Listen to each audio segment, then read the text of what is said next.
This is the Benefits Buzz Podcast, your weekly pulse on what's happening in the world of employee benefits. Brought to you by your friends at WEX, who believe in simplifying benefits for everyone. Now listen up and let's get buzzed.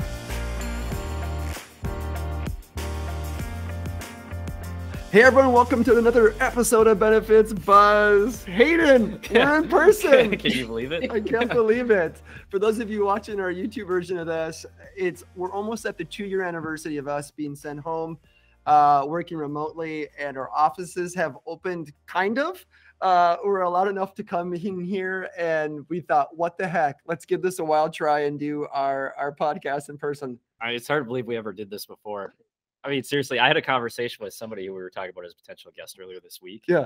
And they'd asked me, what was the biggest shift since we started doing this podcast? I'm like, the fact that we're even talking right now virtually was the biggest shift, because we used to do all these in person. I know, that's the thing. Yeah. We got so used to it, and here we are now. We wish you could be here, Arika, but we're so glad. I'm making reference to our guest who's coming on the show, who I'll announce in just a moment. Well, I have a great episode queued up. And if we love to do stuff that's super I hate to use the word trendy because it makes it sounds like it's not, like it hasn't been around for a long time. But if there is a trend right now that's happening in the HR world when it comes to retention, it is the concept of a lifestyle spending account benefit. And I know we've done an episode, and I think in a previous season, about what an LSA is. But with all the attention and focus and energy around LSAs, we thought, let's do another and let's dive a bit deeper. And I'm super pumped to talk about what an LSA is and how we can support employees to an LSA during this time with so much going on in the world. And I can't wait to dive into that. And to do so, we got a great guest, Arika Palloch, who is the Vice President of Sales Consulting in the WEX Benefits Division, is on the show. Arika, welcome. Hi, thanks guys. Thanks for having me.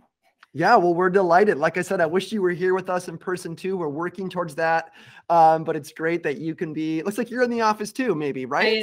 I am okay. In the office. Yeah. Just a different office. Different building. Yeah. the other office. The other office. Yep. Well, we're super pumped. Well, let's dive into this, right? When we think about lifestyle spending accounts, we think about, unique ways. We've talked about LSAs as a way to uniquely for organizations to support their employee wellness. And I think it's really, we've seen this, we have a great broker and consultant network that we talk with a lot. And what I'm hearing is there's just a lot of conversation around employers asking about LSA options, plan setup, et cetera. So let's just kick this podcast off by you talking to us about, give us the quick skinny, if you will, on what an LSA spending or a lifestyle spending account is. Sure, you got it. So a lifestyle spending account is a post-tax reimbursement account, fully funded by the employer and fully designed by the employer. So we're used to, in the benefits world, things being highly regulated by the IRS. But the lifestyle spending account has been a great way to work outside of those regulations and really color outside the lines of what we can design with these benefit offerings and just diversify what an employer offers to their employees. And why do employees love these plans so much? It's the freedom of choice. So it gives them more options, more freedom within how these are structured. Typically with a lifestyle spending account, there's a pretty broad list of what's eligible. And so as a consumer, I can go in and say, this is what's going to work best for me and my family versus a traditional plan, which is, highly regulated, has a smaller list of things. And I have to be more mindful of what I'm spending on. This really gives me the opportunity to say at this point in time in my life with my family structure, however, I can spend it on this to really support my needs. Yeah, I've kind of hinted at this, but with all this energy and attention on LSAs as of recent, why do you feel like these accounts are so important today? What are you hearing, and why is there's this larger demand on LSAs right now? Sure. I would say with where we're at right now, just in, the professional world, is there's such a need for employers to retain their employees and also attract more talent into their organization. And this is a great way to do that because it's really creative and it's a way to enhance the benefits that they're offering in a really unique way and draw more people into that. And then also show existing employees, hey, we highly value you And because of that, we're giving you more dollars that you can spend as you need to benefit your lifestyle. So we've seen it really be a topic of conversation for employers that way. And then also just because they want to get, they want to have a better overall offering. And this is a great way to do that. Well, in these plans too, I mean, there's been so much research, and we've done a lot of work on this too here at WEX, but like there's been so much research just on, you know, the needs employees are facing today and how there's increasing needs for like mental health. And then obviously like, physical wellness has changed quite a bit just with, you know, so many people working from home now, and like financial wellness, and like LSAs are really pretty well suited to kind of meet a lot of these needs, right? Yeah, you got it. I look at it just even how we're doing things virtually now, you know, that's new for a lot of us. And it's something that we had to get used to and figure out how can we do this successfully. And it's the same, you know, thought process that we think for a lifestyle spending account. There's just a different need out there today. We have to be able to support employees on a broad range of things. And this really gives us that opportunity. And it's really more financially advantageous for the employer versus having to rehire, retrain, and go through that process. The more they can build into the people that they have currently, the better. Yeah, I love that. And it's something that we saw. So we actually, WEX just put out an employee wellness guide.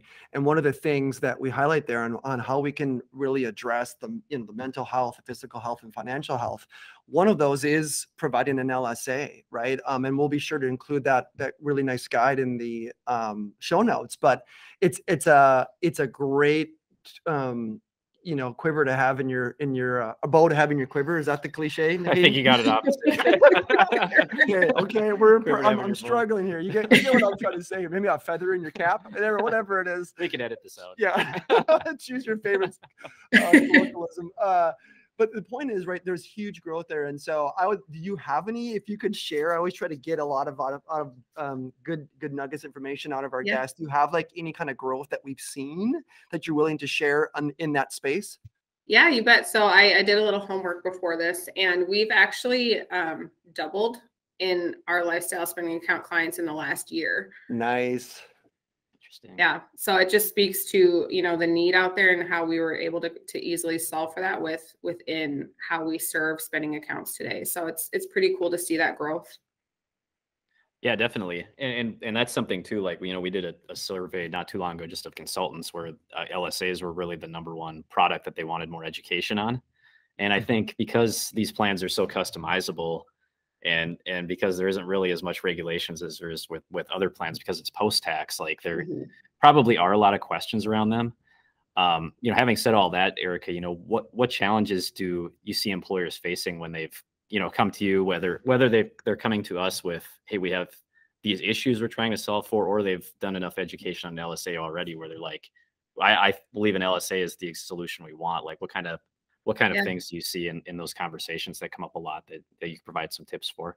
Yeah, they certainly believe it's the direction to go. And where we've seen our ability to provide a lot of value is helping them narrow down what they want to do, because that's the biggest challenge is these are all post-tax dollars, and you can essentially do a lot with that. And so employers tend to get a little overwhelmed with all the options and all the flexibility that they have in designing a lifestyle spending account. So where we really come in is comparing for them based on, you know, other like clients that we're serving today or trends that we're seeing out in the industry, benchmarking data that we're able to pull, and give them some guidelines to help them shape the benefit offering so that it's not just, well, do whatever you want with it. And then, you know, it's that paralysis of like, there's just too much to do. I don't know how to design this. So we really want to give them some perspective for how things have been working for other similar clients, whether similar industries, similar size, similar goals. We can really tailor how we support them in that design process.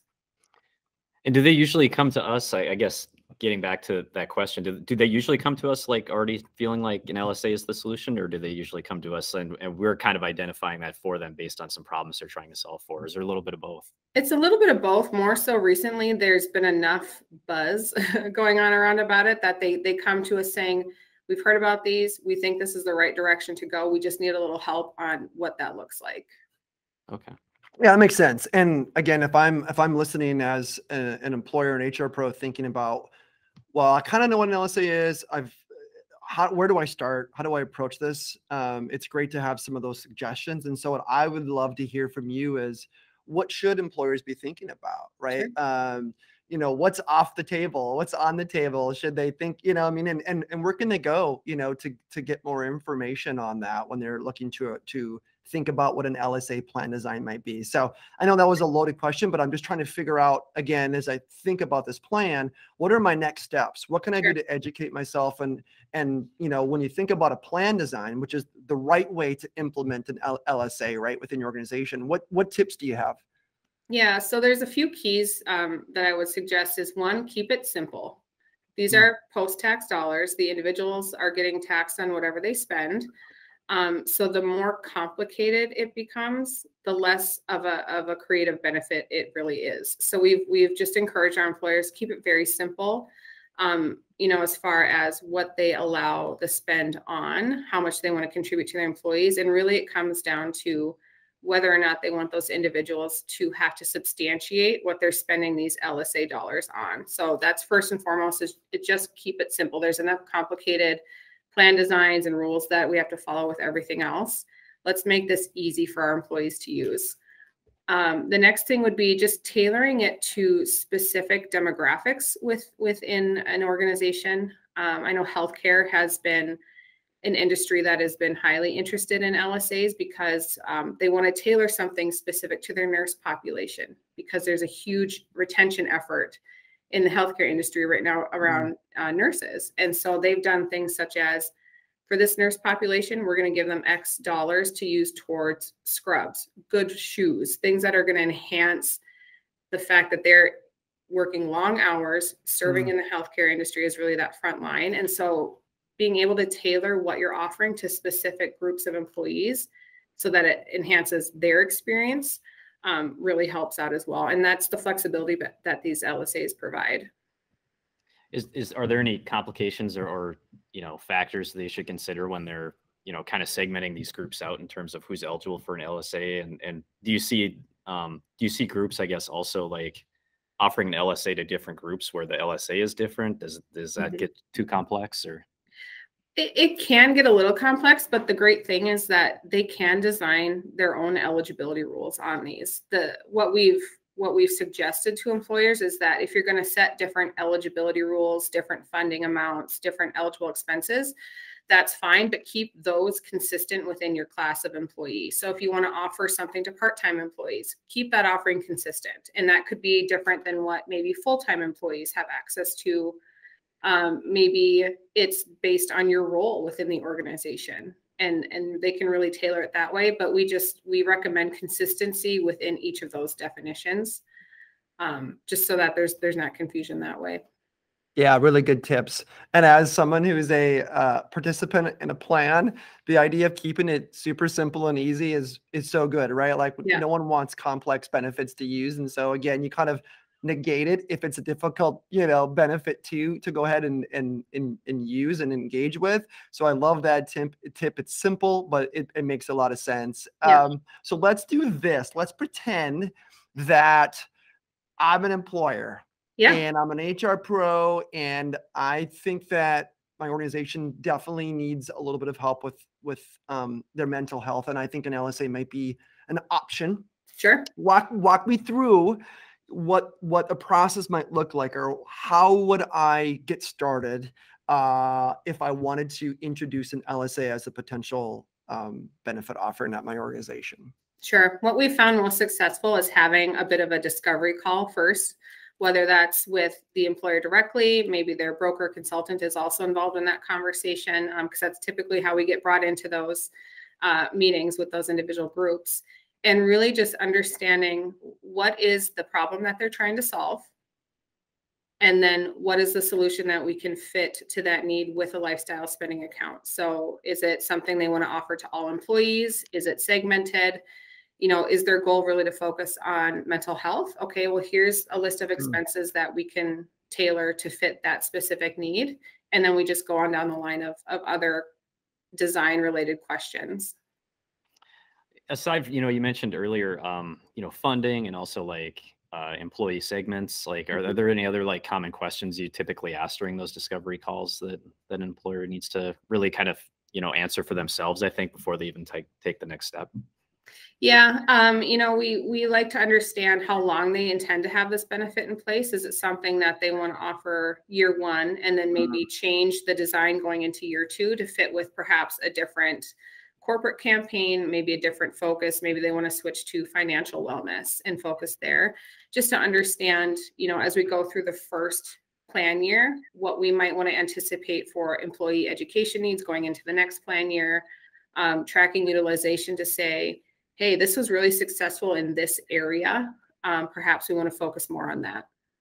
That's so good. And I that's what I love about LSAs. The more I've learned about them is, right, they're so customizable. And I love your tip on it's got to be goal oriented. What are you trying to impact at your organization? Because they can, like you said, they can help with mental health, or it can help with physical health, or it can help with financial health, just depending on the type of plan and benefit that you include and roll out. And the cool thing is you can change as you keep the pulse on your employees, and you're feeling like there's a shift, or you want to, to move that, you can actually update. That's just so great. I love it. Any last, I always like to close the convo with, like, what did we miss in this conversation? What question didn't we throw at you that we should have? Or any last minute tips that you want our listeners and these decision makers to know about an LSA and a plan design around that?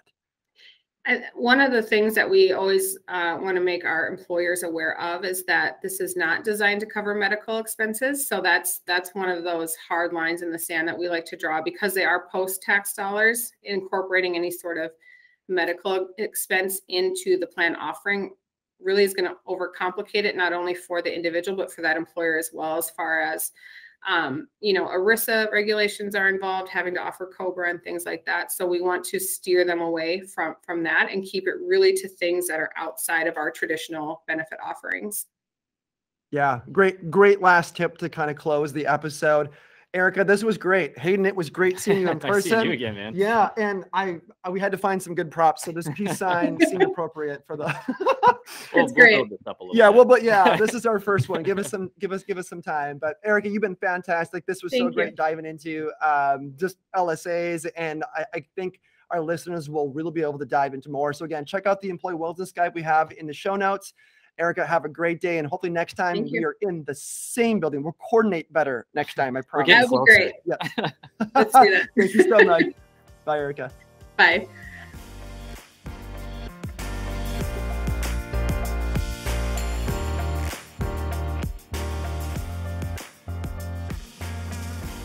WEX is in the business of simplifying benefits for everyone. Now, although we certainly hope our podcast sparks some aha moments, like that was pretty cool, but of course we cannot provide legal, investment, or financial advice. And, well, therefore, nothing shared in this podcast should be interpreted as such. We encourage you to seek out appropriate professional advice regarding your plans. Hey, congratulations! You made it through our disclaimer.